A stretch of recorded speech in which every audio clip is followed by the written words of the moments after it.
I have a power of attorney for healthcare.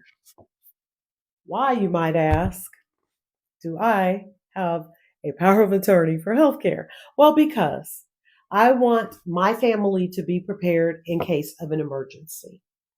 If I can't speak for myself or if I can't care for myself, someone else has to do it, right? So I have two people designated to speak for me in case I can't speak for myself to healthcare professionals. If I get into a car accident and it's very bad and I can't communicate, well, someone has to communicate for me. Well, my POA designates the persons I have chosen to speak for me. I am Carla Stewart, Notary Public and Remote Online Notary, commissioned in the state of Ohio, and the owner of Superior Signature Notary Service. Thank you so much for tuning in today to this channel. I wanted to jump on here real quick and briefly talk about a subject that is very important to me, and that is the subject of a power of attorney. I am not an attorney, so I cannot advise you what to do, but I can share with you what me and my friends and my family have done so that we all can be prepared to care for each other in case of an emergency. Now, a power of attorney can be used for a number of things like your finances. There's also a durable general power of attorney that will basically take care of every aspect of your life. I'm simply using the one for healthcare as an example. I would like to share with you today the experiences that I've had in recent times.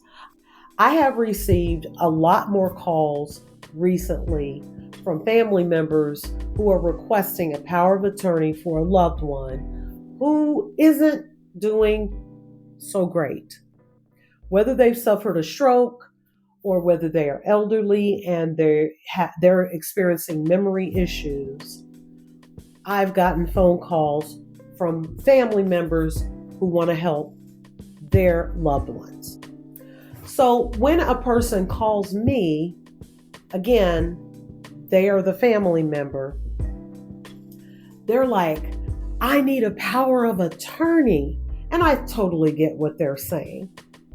But the truth of the matter is, the person they're calling for, their loved one, is actually the one who needs the power of attorney because they are relinquishing power to someone else in case they can't make decisions for themselves. I recently received an inquiry from a gentleman who was calling for a power of attorney for his elderly mother. I took the appointment. I met the lovely mom and I met the son. I asked some questions of mom to see if she understood what she was signing and for her general competency. Unfortunately, I determined that she was not competent and I could not complete the notarization. Now, I know the son wasn't happy about it, but I have to abide by the laws of the state in which I live for Notary Public. Another situation was with a young woman who had called me about her mom who suffered a stroke. Again, I had to determine the competency and just the general understanding for mom. So I asked the young lady to step out of the room while I asked her mom some questions. Her mom was able to answer these questions, and then I invited the daughter to come back in the room. So we completed the notarization, and just as a side note, the way we complete a notarization is, of course, the very first thing I do is I have to verify the signer's identity. And I usually do that with a driver's license, a passport, or some other form of ID that satisfies me. So once that's done, in a situation like this, I do ask those questions. Questions like, who is the current president of the United States? What month, what year are we currently in? How many children do you have? What are their names?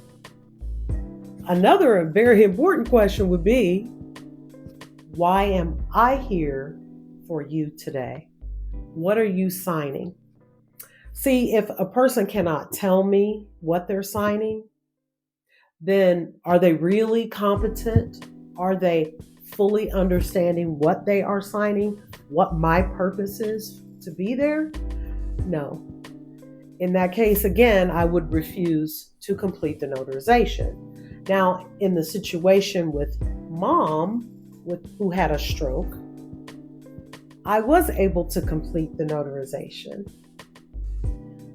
So aside from me having a power of attorney for healthcare, my husband has one, my mom has one, and many of our friends have one. So we designated other people to make decisions for us in case we can't make them ourselves. That way, the healthcare professionals can do their jobs. They don't have to worry about anything because the decisions have already been made, and the people that I have designated to make those decisions for me are already aware of that, and they already know what I want, what I will accept, what I won't accept when it comes to treatment.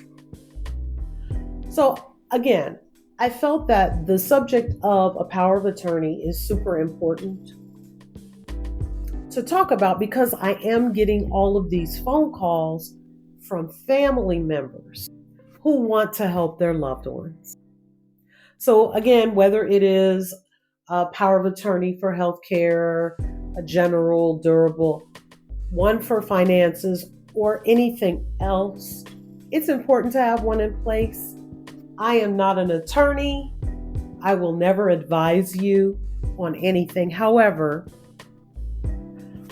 I wanted to share with you what me and my family and friends have done so that we can prepare others in case we can't speak for ourselves.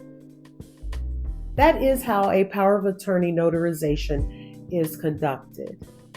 If you have any questions, please reach out to me. Go ahead and put your comments and questions in the comments section below, and subscribe to this channel for all things notary related. Again, I am Carla Stewart, owner of Superior Signature Notary Service. Please like and subscribe to this channel, and I appreciate all my new subscribers and my older ones. Thank you so much. Have a great day.